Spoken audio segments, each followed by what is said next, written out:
The challenge, the opportunity to connect. The 1960s, a time of imagination and change, a time of anger and fear.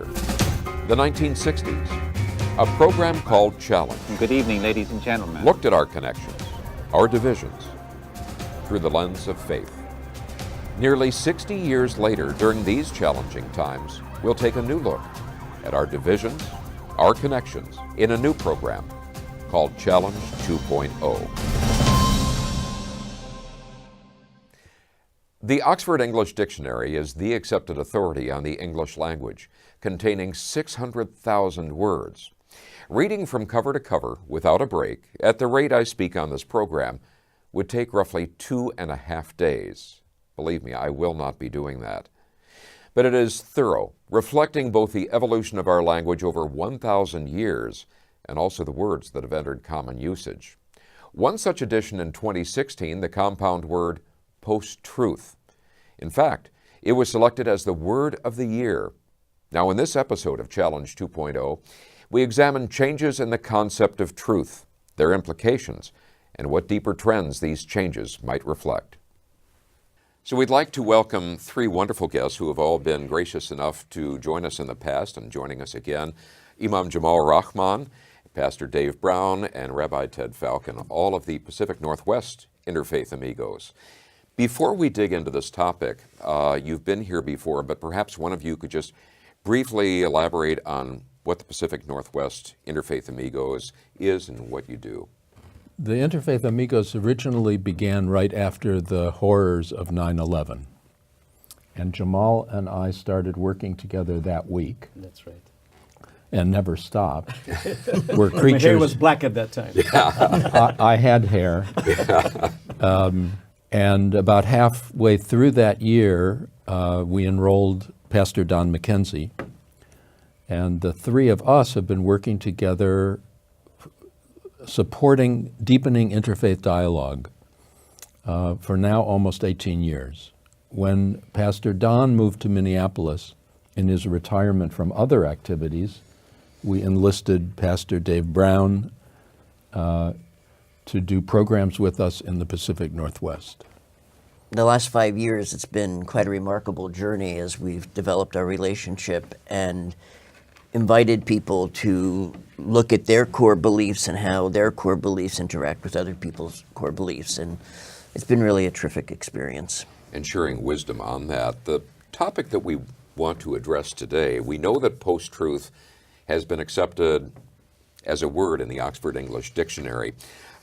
It led me to reflect on what response I would have received from a teacher, from a parent, if I'd used the word post-truth or alt-fact. I might ask each of you that question. What response would you have received when you were younger and if you'd used that phrase? In my world, my father really defined reality. And in the sense of how he knew things, he was the authority and he took it on then the authority of his experience. And that was how the world was put together. That's how we were taught to embrace the world. And so if I came home with other glimmers, especially in the 60s, in the teenage years, those would not be true. And it could be as trivial as what kind of food we should be eating, or it could be quite as profound as when I started to be exposed to other faith traditions and to other races, and I started to challenge some of the norms in my household, that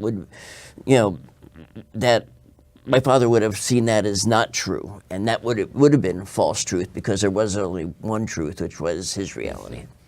Jamal? I and my siblings have been very blessed with loving and wise parents. So I heard lovely, beautiful phrases like, don't be so attached to your beliefs. And from them I learned this insight, which I always repeat: blessed are the flexible, for they will never be bent out of shape.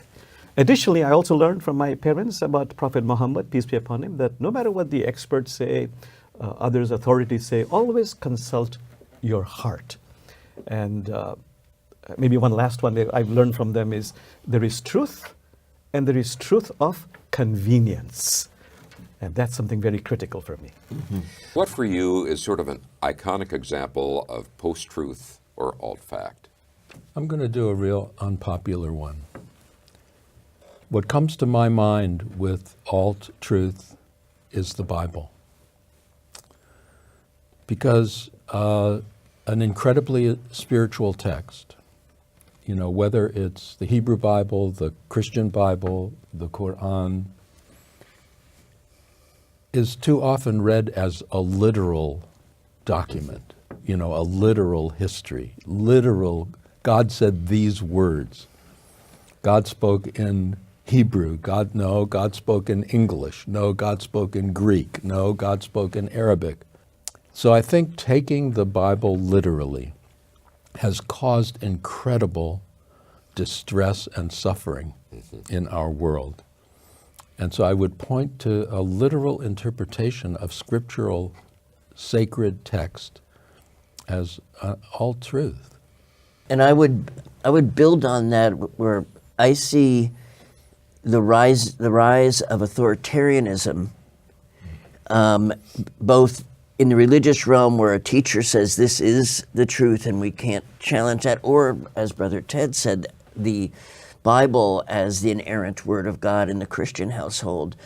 And I think the rise of authoritarianism in an insecure age teaches people not to trust their own experience. And in a spiritual sense, which I was taught growing up, my sense of things, my intuitions, my experiences are not true. I need to go to the external authority.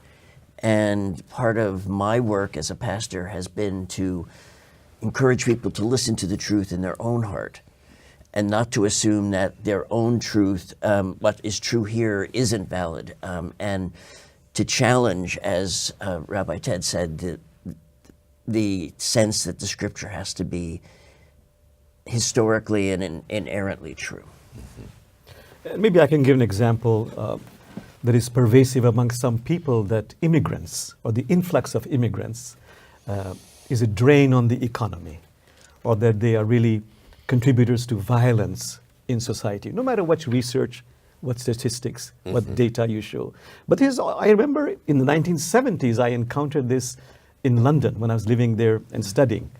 And I encountered these skinheads who had this very entrenched belief that the economy of Great Britain is declining, the culture is being watered down, polluted, because of the influx of South Asian immigrants. If only you beat them up, they'll be scared, they'll go home, and Great Britain will become great again. At least that kind of thinking. I might ask you, we've given examples. If someone said, what's your definition of post-truth? What would you say? You know, something which, no matter what the statistics, what the evidence, I am entrenched in my belief and in my emotions. So that overrides all the empirical and rational evidence or thinking. For me, that's the definition of post-truth, and it has a lot of consequences. Sometimes when we do a program and we find at the end in the Q&A section there are people who have been waiting to tell us how wrong we are and how right they are. And we ask them a question. We say, is there anything we could say that would change your mind? No, really. Is there anything we could say that would change your mind? And if they're honest, they're going to say no. And we say, okay, imagine it's the same for us. Now let's talk. You know, the weird thing about being a human being is that we tend to see that which supports our beliefs. And we tend not to see that which opposes our beliefs. And to open our beliefs is a challenge. It feels to me, and this relates back to one of those life-changing classes I had when I was in college. And it was a core class, and it began with teaching us about epistemology. How do you know what you know? And it strikes me when we have this conversation of post-truth and truth, where we really need to move is, well, how do you how do you know that? What is your epistemology? Is it authoritarianism? Is it empiricism? Is it rationalism, where you're logically thinking it through, or intuitionism? Is it your gut feeling? And I think maybe if we get to how we know what we claim to be true, we might have some talking places with each other. And I also think, and this is a value judgment, I think it's healthier if we're able to move into the world using a variety of epistemologies, rather than just getting stuck under authoritarianism or under, my own intuition is what is true. And I think when we employ different ways of knowing, we're perhaps more likely to come to a richer understanding of the world, and maybe also a richer way of relating to each other. Sometimes I think there's a difference between truth with a small t and truth with a capital T. Truth with a small t has to do with an event or incident, something that is time specific, place specific. We could argue, did it happen, did it not happen? We could look at it from this perspective, that perspective. It could be competing narratives, which is to try to get everybody to agree on a small truth is not going to happen. And so there has to be a larger vessel to hold various small truth T's. And on a scientific level, there is no fact, because it's all hypothesis. People don't understand this. It's always unfolding. Big T represents the universals. Like, we really don't argue about awakening to love. We don't argue about awakening to more compassion and compassionate action. We don't really argue about experiencing ourselves as one common family on one shared planet. And it makes a big difference when we start focusing on truth with a capital T. This reminds me of a wonderful insight, a spiritual insight about gratitude. It is said that if somebody, for example, Jamal, gives you a beautiful, expensive hat to wear, thank the small g, the giver. But don't forget to thank the big G, the one who gave you the head to put the hat on. And I think when we talk about the big T, that would be another area for real dialogue between people and how they understand what is the ultimate truth, what is the truth that undergirds their reality. Reflecting on what each of you have said, it seems evident that this is not a new problem. It's not a 21st century problem. Is the fact that people are adapting this concept of post-truth and using it as an arguing point the cause of the division that we're seeing, the alienation, or does it simply reflect a deeper issue that we haven't dug down to yet? And if so, what is that? There's another insight I'd like to add to what my brothers have said. There's a verse in the Quran that says that when there is chronic fear, chronic anger, helplessness, hopelessness, it's not that the eyes become blind, the hearts become blind. And when that happens, really we become irrational, and we say and do, shall I say, crazy things. And that's a big problem. The other point I wanted to make is, it is new in the sense that in the 21st century, there are a lot of changes taking place. Let's say in America, the minorities are going to become the majority. That's a big change. Those who are privileged in race, culture, religion, they don't want to give up their power easily. And so this change that's happening right in this country, influx of Muslims in Europe, creating a new culture, there's a lot of resistance to change. And I think what we're seeing today is a reflection of that. When I was growing up, there was one newscast, John Cameron Swayze. And if you wanted to know what was happening in the world, it was 15 minutes. Now we live in a proliferation of kind of segmented news stories so that we can tune in to that news which tells us what we want to hear and what we already believe. Sometimes as an experiment, I'll sit there and switch between MSNBC and Fox News and be amazed at the intensity with which each presents their truths. And know that most people are not switching between those or among sources. They are dedicated to the sources which confirm their beliefs. So I think the problem has become greater because of the complexities of the world in which we live and the degree of insecurities with which most of us are living in this world.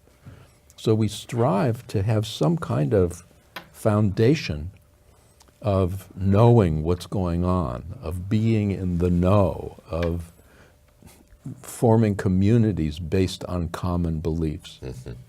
I think it's always been that way. We've killed each other over beliefs forever.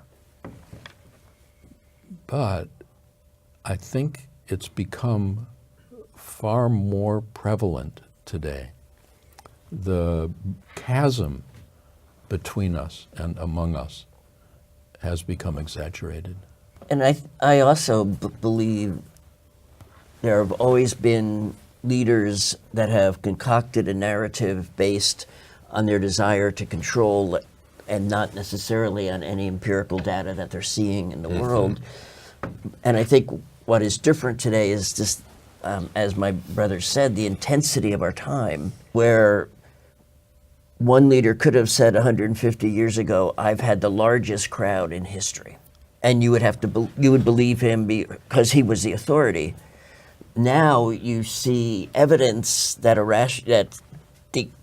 deny that truth. Actually, Jamal had the biggest, He always the has. biggest audience. Absolutely, that goes and he without always saying. I don't know gets- why people disagree about that. But you're now you're forced to believe your leader even when the conflicting evidence is right on the screen next to you. Right. Like the inauguration. Right.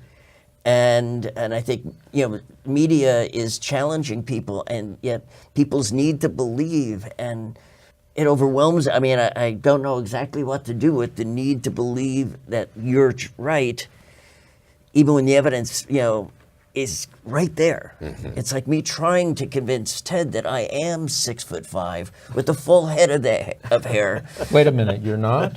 I've done it. See, that's authoritarianism. Based on that, and we're going to come back to this on possible approaches to that, it used to be that the Federal Communications Commission had certain standards in terms of serving the public interest and necessity and providing alternative views. That does not exist to that point. What would you recommend, just in terms of the communications media, could be done, should be done, to address at least that aspect of the issue? I think something disastrous happened when the independent news section of broadcast corporations was removed from its independency. It used to be totally separate, and it used to be focused on delivering the news without any particular commercial interest. It didn't have to make money for the organization. And then when it was deregulated, all of a sudden the news section now had the further responsibility of selling product and of gaining listeners and enlarging its audience. And with that, something, what I consider disastrous, started happening because news media were pandering. They couldn't help it. They had to pander to the people who would watch them. And so this whole thing started of introducing news segments by telling you terrible things that we're going to tell you later, so you got to stay tuned, and we're going to incite fear, and we're going to, and then when you get to it finally, it's nowhere near as disastrous as the promos for it were. But it's into an entertainment mode rather than an information sharing mode. So a lot of us wonder, where is Walter Cronkite? Exactly. I don't know how in this day to change the regulation of the media, and I would steer in a very different way, and it really is how are we educating our children and young people, and are we at the college level or the university level, the high school level, teaching people how to be critical thinkers. And I used to be a part-time instructor in a liberal arts college, and I watched the focus from trying to teach liberal arts and how to think critically, how to understand where we are in the sweep of history, and where started to narrow, and the focus became, out of fear again, we need to make sure that our graduates get good jobs. And we need really to turn our colleges and university into vocational training institutes. And so we may be turning out qualified people to work, but we're not turning out people who know how to think, and know how to think critically, and know how to look at an issue this way, and I'm going to look at it this way. And I really think we need to get back to educating for citizenship and for a meaningful place in the world, not just see education as a way of ensuring employment. And I know that's a whole different conversation, but I've worked a lot in supporting public education, and I really feel some passion that we need to do that. And if we can extend that a little bit further, a root key insight might be we have to do the inner work of really becoming aware of our conditionings, our prejudices, our stereotyping of the other. There's a wonderful saying by the sages, there is no need to seek truth. There is no need to seek truth, only cease cherishing opinions, judgments, stereotyping of the other. So no matter we have few media outlet or proliferation of media outlet, if I haven't done the inner work of overcoming my conditionings, prejudices, I will simply choose those outlets that reflect my biases and validates my prejudices.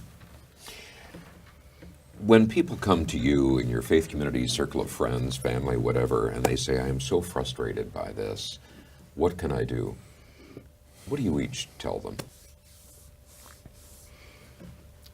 Oh, I guess We're all looking at you. I would say there is hope. There is really hope. You know, there's a wonderful saying in Islamic mysticism, oh dear heart, never lose hope. Miracles dwell in the invisible. Even if the whole world turns against you, keep your eyes on the friend. Meaning, continue with your spiritual practices of becoming a better human being. Then be of service to God's creation. Continue with this and know that change will happen little by little.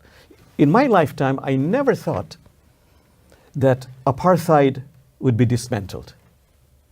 I never imagined the Berlin Wall would come down. I never imagined that there would be an African American who'd become the president of the US. It has happened. So we just have to keep on trucking. That might be the first Grateful Dead reference I've heard from Brother Jamal in all of our 6 years. This is exciting. But perhaps not the last. I counsel myself and those that are in my community to be intentional about what you're taking into your life and to monitor how you're spending your time.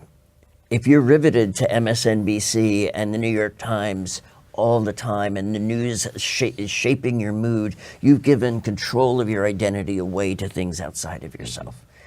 So I would say, figure out, when do you need to take a sabbatical from information overload? When do you need to walk down by the river and, as Wendell Berry's poem, with the wild things, and sit down by the wood duck and let it nurture your soul? What are the ways, in Mary Oliver's words, that you allow yourself to love the world? I mean, she just passed last month, the great poet, and she says in one of her poems, there's just one question: how do you love the world? If you don't get out into the world, how are you going to answer that question? And how are you going to appreciate that world? So I'd say make sure you're intentional about how you're spending your time and how you're feeding yourself. And if you're not feeding the spirit, you're going to become more and more despairing. So I think you need to say, I'm going to go out in the fields, or I'm going to walk down that city street and look at those people and see how they glow, as Thomas Merton did, and he was in Louisville, Kentucky, and just saw that they were all beautiful images of God. Feed your soul. Don't just feed your negativity. And I would urge people to pay attention to where they are in every moment. We have a tendency to want to solve problems for other people out there. We have a tendency to want to think that if the higher echelons of power change, everything will be better. And it sure looks like that's actually not the way things change. It looks like things change with individuals who change and refuse to live and express without opening to greater love and greater compassion. A Catholic teacher, Robert Spitzer, who had been president of Gonzaga University, taught me that there were two faces of the ego. The lower face was called the comparative ego, in which we strive to get things and to have things and to be things that give us power or authority or fame. And all those things we get are rather fleeting. And the top level of the ego he called the contributive ego. And that's the part of us that looks at the world and says, how can I make things better here? Wherever one is, whenever one is. Mm-hmm. It's like beginning the day with two questions. One is, what am I grateful for today? And the other is, what is here for me to help? What is here for me to serve? What is here for me to make better? Well, in each of your work, individually and collectively, you give us a pathway of that. And I'm very thankful for that, and thankful that you've all gathered together and been a part of this program today. We will have you back, and I hope you'll accept that invitation. And I would hope all of you would accept our invitation to join us again next week on the next edition of Challenge 2.0. Thank you very much.